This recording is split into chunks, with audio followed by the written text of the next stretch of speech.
I go to shoot, I meet my parents.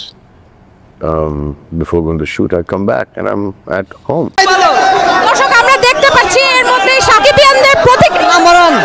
Shakib খানের নতুন cinema তাণ্ডব প্রকাশিত হবার পর থেকেই পুরো বাংলাদেশে এক তাণ্ডব জ্বর বয়ে বেড়াচ্ছে। সিনেমাটি মুক্তির পর থেকেই দেশের প্রত্যেকটা সিনেমা হলে দর্শকদের উপচে পড়া ভিড়, প্রায় সব প্রেক্ষাপটে হাউসফুল শো, টিকেটের জন্য চলছে হাহাকার। এবার শাকিব খানের তাণ্ডব সিনেমার লিচুর বাগান গান নিয়ে শুরু হয়েছে সমালোচনার জ্বর। এবার এই লিচু বাগানে গান দেখে রেগে গেলেন বলিউডের ভাইজান সালমান খান। শাকিব খানকে দিয়েছেন হুঁশিয়ারি, বলতেছেন শাকিব তোর চরিত্র এত খারাপ হতে পারে সেটা আমি আগে কখনো কল্পনা করিনি। ভাইজান সালমান খান আরো বলেন যে কখনো ভাবিনি বাংলা সিনেমার মধ্যে এরকম নোংরামি চলতে পারে।